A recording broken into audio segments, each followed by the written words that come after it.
Bonjour, je vous retrouve dans cette vidéo sur la trigonométrie. La trigonométrie, qu'est-ce que c'est? Eh bien, ce sont les mesures dans un triangle. Et pas dans n'importe quel type de triangle, dans les triangles rectangles.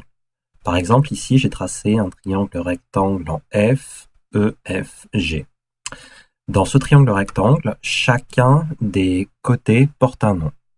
Le nom que vous connaissez tous, celui qui est en face de l'angle droit, le côté le plus long d'un triangle rectangle, on l'appelle l'hypoténuse.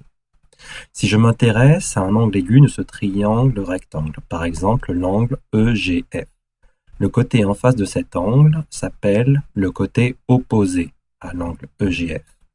Et le dernier côté, celui qui est à côté de l'angle, on l'appelle le côté adjacent à l'angle EGF.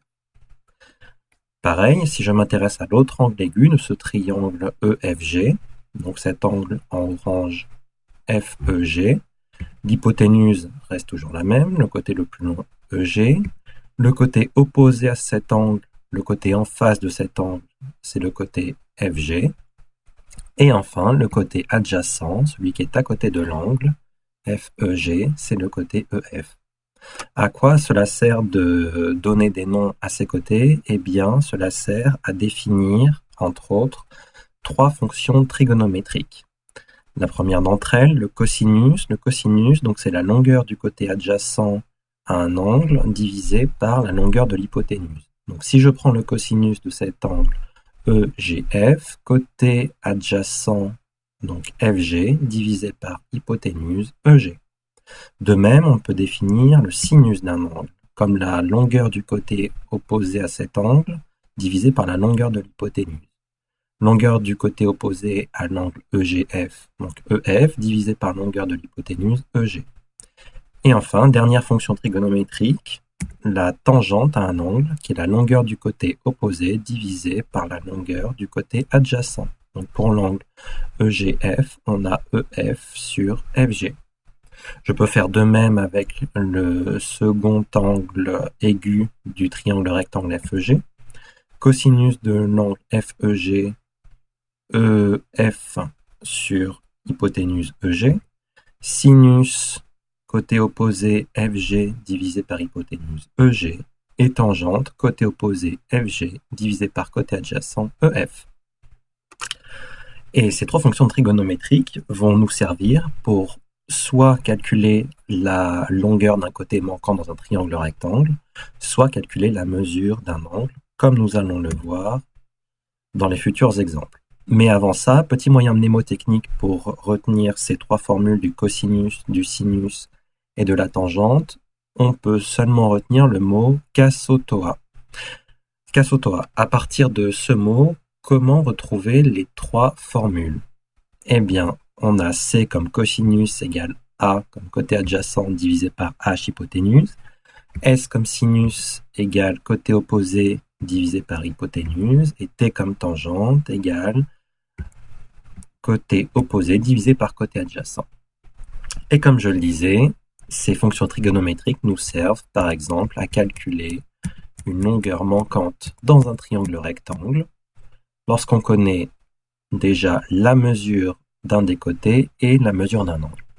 Ici, dans ce triangle rectangle resté, donc première chose, je vais pouvoir utiliser la trigonométrie parce que c'est un triangle rectangle. Et deuxième chose, je cherche ce côté ST. Je connais quoi? Je connais l'angle SRT de 50 degrés, je connais l'hypoténuse du triangle rectangle et je cherche le côté opposé à cet angle. Quelle est la formule qui relie le côté opposé d'un angle et l'hypoténuse? C'est le sinus. Donc le sinus de l'angle SRT égale côté opposé ST divisé par hypoténuse RT. Je remplace par les valeurs que je connais. Donc j'ai donc sinus 50 égale ST divisé par 8. Et pour trouver cette longueur ST, je vais donc utiliser le produit en croix. Si cela n'est pas clair pour vous, sinus 50, je peux très bien l'écrire sinus 50 divisé par 1. Ça ne change rien. Et en faisant le produit en croix, j'ai ST égale 8 fois 50. Je n'écris pas le divisé par 1, ça ne change rien au résultat. Je prends ma calculatrice et je trouve ST environ égal à 6,13 au centième près. La longueur ST vaut donc environ 6,13 cm. Et enfin, dernière chose, ces fonctions trigonométriques servent aussi à calculer la mesure d'un angle manquant dans un triangle rectangle. Par exemple ici, j'ai pris un triangle rectangle BCA, rectangle en C, je cherche la mesure de l'angle BAC et je connais la longueur du côté opposé à cet angle et la longueur du côté adjacent à cet angle. Côté opposé, côté adjacent, c'est la tangente qui relie ce côté opposé et ce côté adjacent. J'ai donc tangente de l'angle BAC égale côté opposé BC sur côté adjacent AC. Je remplace par les valeurs que je connais. Donc j'ai donc tangente de l'angle BAC égale 8,5 divisé par 6. Et ici, moi, ce que j'aimerais, c'est juste avoir la mesure de l'angle BAC sans le tangente qui est devant.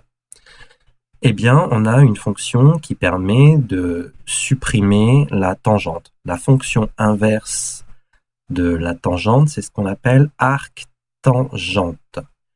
Arc-tangente permet donc de supprimer la fonction tangente. Et j'ai la mesure de l'angle BAC égale arc-tangente de 8,5 divisé par 6. Je tape ça sur ma calculatrice et j'obtiens BAC environ égal à 55. J'en déduis donc que l'angle BAC mesure environ 55 degrés. Voilà pour la trigonométrie.